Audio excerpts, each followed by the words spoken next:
What I would like to talk today is about maximizing rent, and um, mainly want to focus on how data and data analytics can be used for the prescriptive use and prescriptive business intelligence or prescriptive use of data. So for the people who don't know me, I'm the regional director for Yardi, which means that I'm responsible for the sales activities of Yardi in continental Europe. I'm with Yardi for almost 15 years now. And over these 15 years, I have seen Yardi develop from a software vendor that was traditionally focused on the back end, back office property management functionality. And we evolved, we transitioned into a cloud services company that is mainly focused on providing asset and investment management functionality to front office users like investment fund managers, asset managers.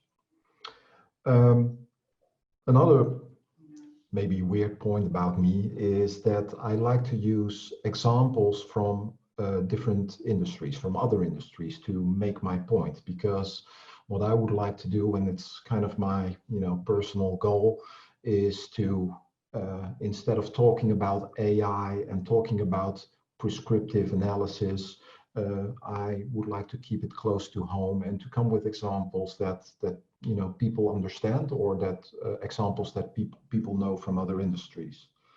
One of my last talks I did for Global PropTech was about data, and if you would trust a doctor that would look in your throat and take your blood pressure and then diagnose, or that you would have more trust and more confidence in the diagnosis of a doctor that takes or that measures 200, 2,000, or maybe 20,000 different variables. I would like to think that the majority of the people would go with the person that measures a lot and based on that makes a diagnose of what's going on. The industry that I want to talk to today as well, next to real estate, is airlines and airline tickets, so airfare. So if we are looking at airfare, airlines, they price their tickets basically as high as the customer and the markets can bear. So they are trying to maximize their revenues. And they use a system for that, and I hope that everyone involved has booked a ticket once in a while. Prices change. You book online, and when you have looked at the price and you haven't booked it, and the next day you try to book that same ticket, prices might have changed. That's very annoying. It's very, frustrating sometimes, especially for a person like me that is fly or used to fly on a very regular basis. But that is the reality of it all. So airlines are constantly using data and algorithms to calculate the most optimal price, or have this price calculated, because the calculation is not a manual exercise.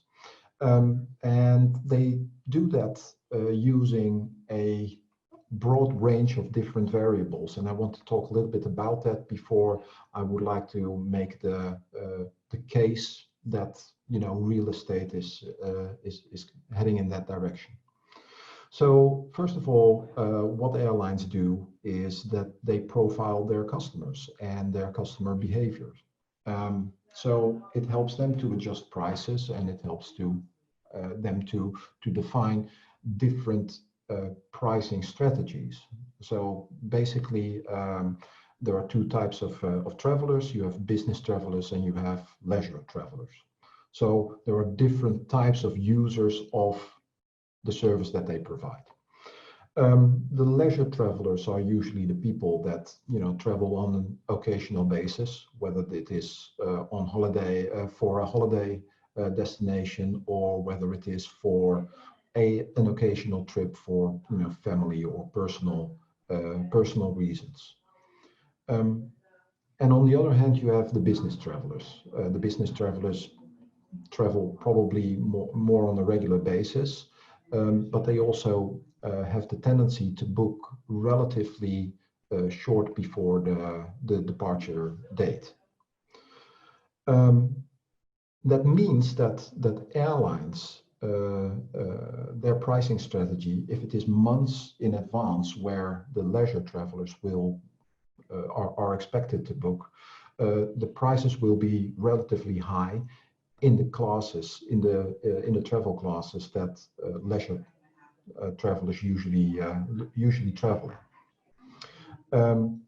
Once once they have sold the seats to that specific group of passengers, now the airline starts to focus on business travelers, and they usually will start with low pricing, and it will increase over time when the available seats become more scarce. Where for leisure travelers it is kind of the other way around. They start high and then work their way back in because they still have seats available.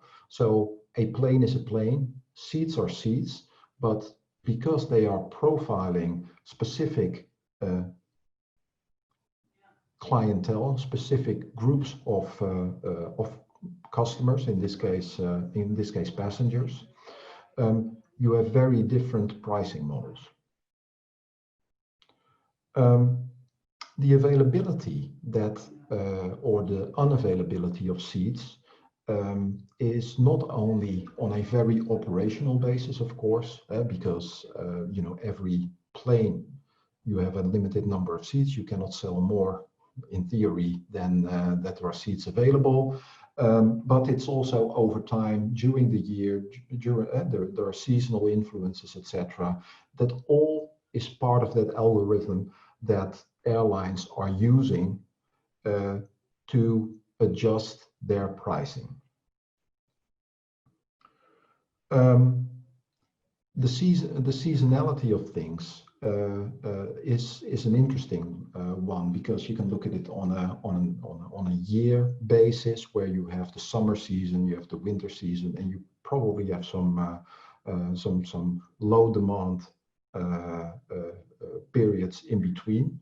But it could also be at a much more, for example, weekly and even daily level, where there is a difference in demand. The interesting thing, and the algorithm takes that also in consideration, is that they not only know this influence, but they try to push the demand to the specific, the less popular time slots, for example, or even days. It is general knowledge for airlines, but it's general knowledge that the big travel days for business travelers are Monday morning, Thursday evening, or Thursday late afternoon, and Friday afternoon. Families or leisure travelers usually travel on the weekends, etc. So you will need to take that in consideration when you price airlines. The last thing I want to mention when it comes to airlines is that we talked about how high can you price, but it's also at one point it's how low can you price, and normally because every bum on a seat has a certain cost, a certain incremental cost, so you can never get below a certain threshold, etc. But in order to be aware and to take this incremental cost into consideration, you really need to have a very, very good understanding of your cost structures. What are fixed costs and what are variable costs? What costs will be additionally incurred when there is an extra seat sold. Now, why is this important? Why is this relevant? The real estate industry, there's for months or for years, there is this space as a service trend with shorter leases, more flexibility, and also more additional services that are being made available or that are being offered to the market. And that will be, in my view, a learning point for the real estate industry, is that, to which extent are tenants, are residents, but, residents for residential units, but tenants in retail, in office, and in other property asset classes, to which extent are they profiled? And to which extent is this profile being used to define specific pricing strategies? It is our experience that this is still very limited. We see quite a lot of development in this area when it comes to maximizing rent in the US residential market, where you have short leases, where you have a lot of competition, and where you also have a lot of available units. So there is a drive there to use data and to use artificial intelligence or machine learning or algorithms, whatever you want to call it, but and to use machines to calculate an optimal price. The expectation is that this will also, cross over to the commercial real estate market. It's quite easy to imagine that co-working and short-term leases will be one of the first areas where this will happen, or where this is happening at the moment.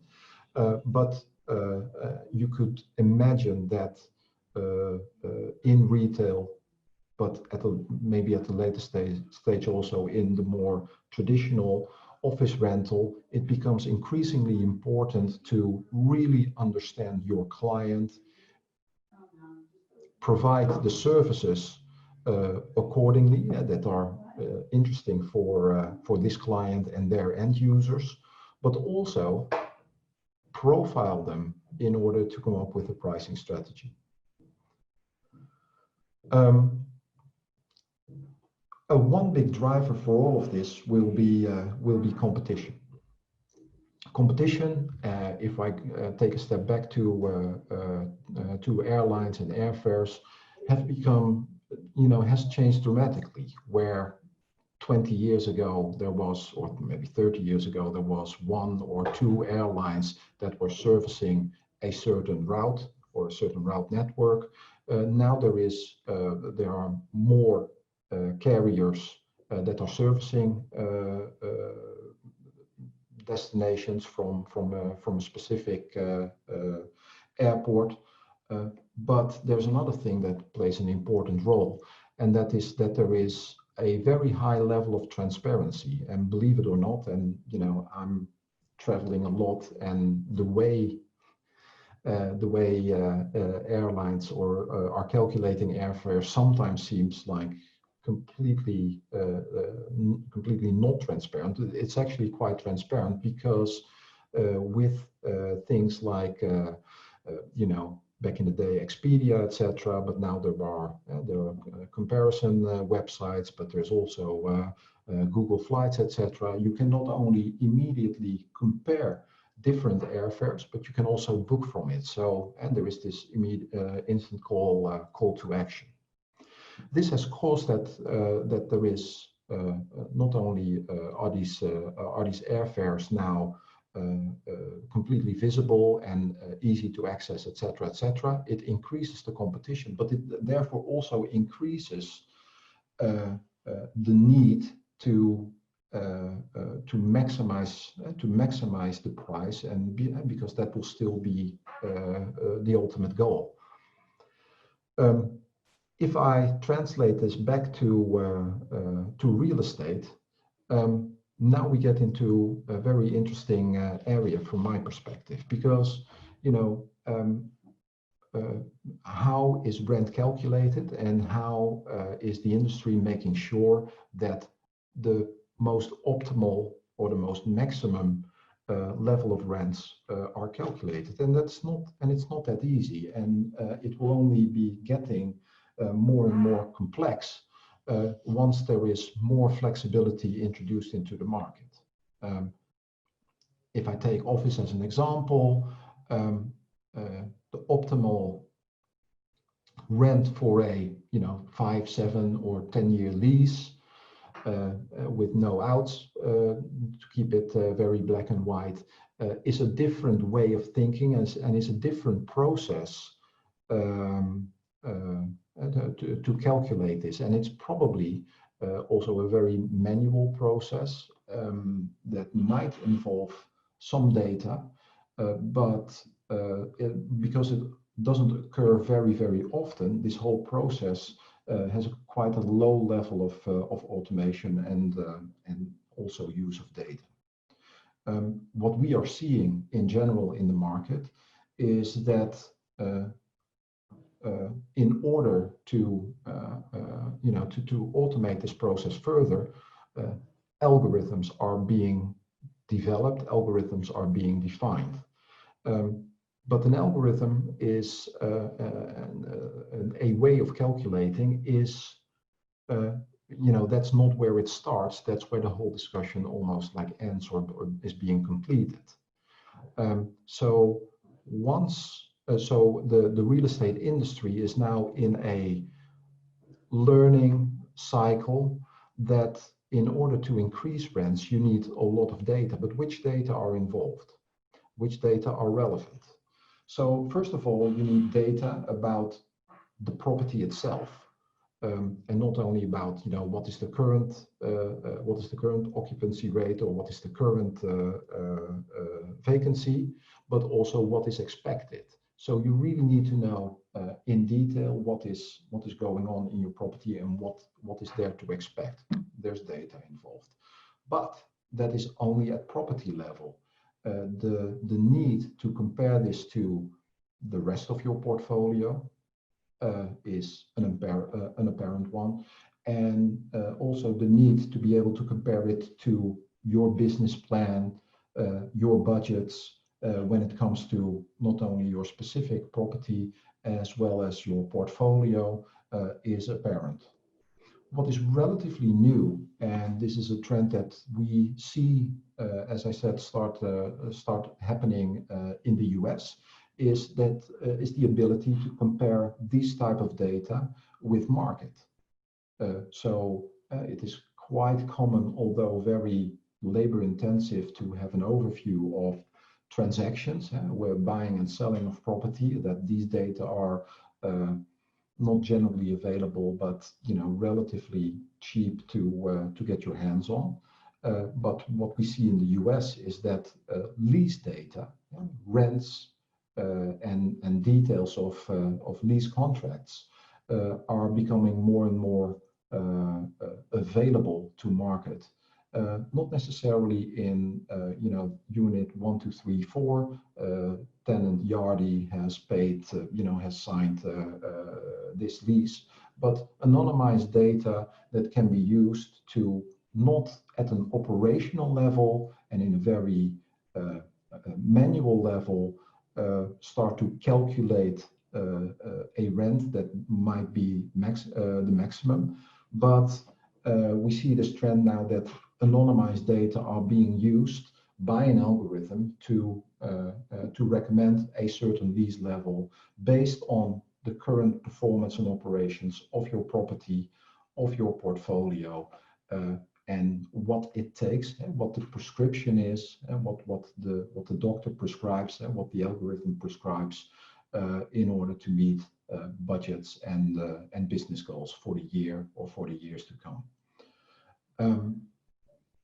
Like I said, currently we see this development in the US residential market. Residential market is quite easy because there is a higher volume of transactions. So it is, it's easy to comprehend that that this is a first area of focus of this new trend. But we definitely see this trend coming to Europe.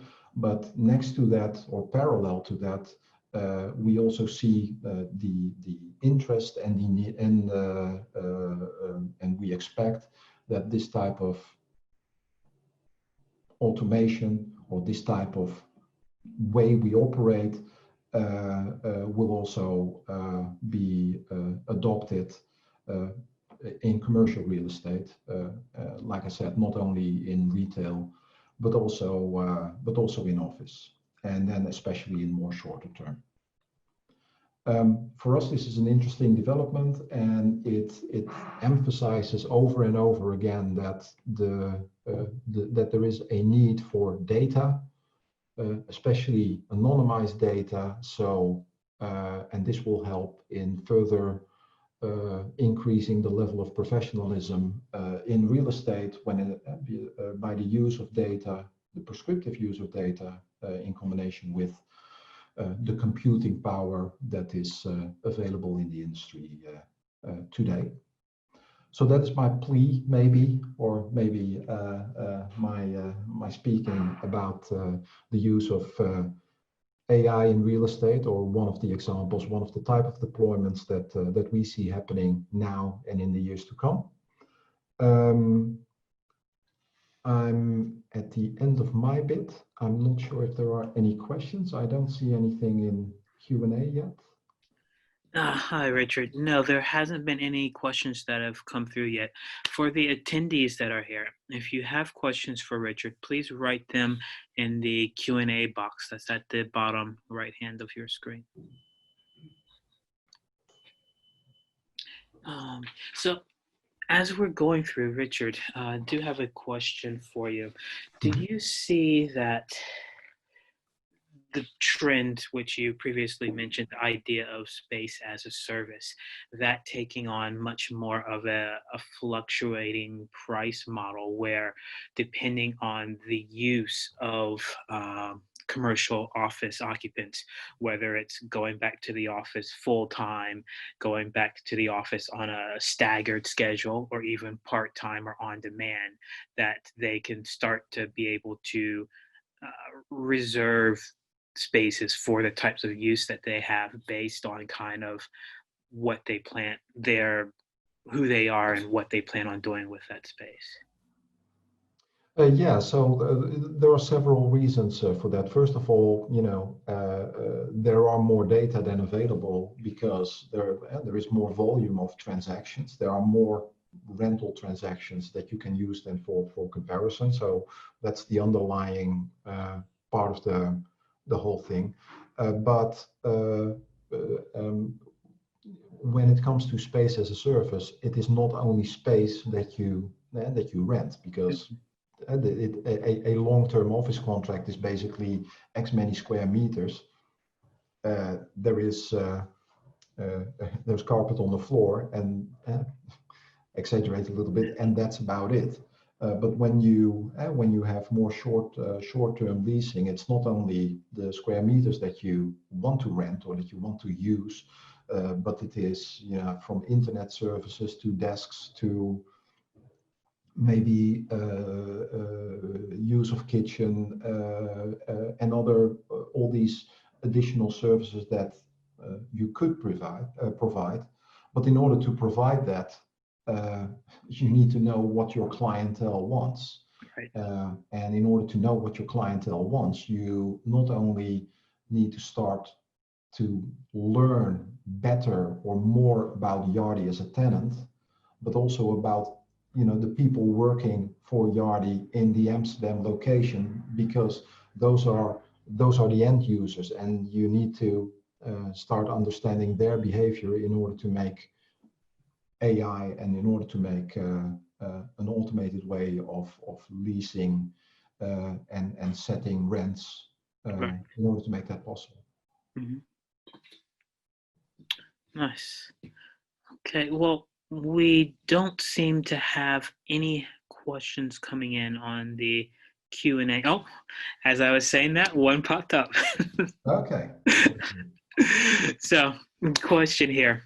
How do you account for the tremendous differences in the lease complexities involved in office versus retail properties with this dynamic pricing? Yeah, that's an interesting one. Good question. There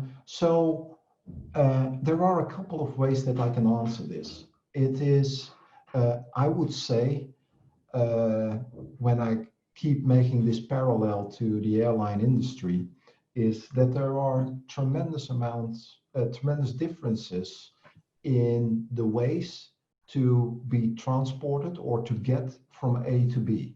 You can drive, you can fly, you can train maybe, but when you fly, there are different airlines. You go direct or you want to go cheap, so you're happy to have one stopover or maybe more. So there are a lot of differences in transportation as well. I'm not saying that this is easy, and I'm not saying that any algorithm is something that is something that is easy to construct. It will take a long time to fine tune and to optimize any algorithm that a real estate firm will have. But what I would argue is that the algorithm itself, because it has this big component of comparison to your business plan and comparison to budget and what you as an organization want to achieve, that this is something that will be custom. It will be specific for your organization. It is, all the calculations, etc. That is, how to calculate. That is standard. But which variables you use and and how you weigh the different variables in comparison to each other, and as part of the end result, is something that I foresee will be customer specific, that will be specific for every real estate operator. So yes, there are tremendous differences, and the interesting thing is that the other way of answering this question is that by acknowledging that this is very hard, you kind of are forced to make a principled decision. It is so hard to automate, therefore I keep doing this manually, and I keep doing this at an operational level. Or you say, this is so complex and so many variables are involved. I need the computing power of modern technology, or that modern technology provides now and in the future, in order to optimize this process. And that will be an interesting discussion, and I'm sure that there will be two schools of thoughts for a while, but I'm a strong believer that the basic principle is that any calculations or forecasts, etc., data processing, etc., are much better being done by a machine than by a human. So the trend towards automating this is probably unstoppable and very likely to continue.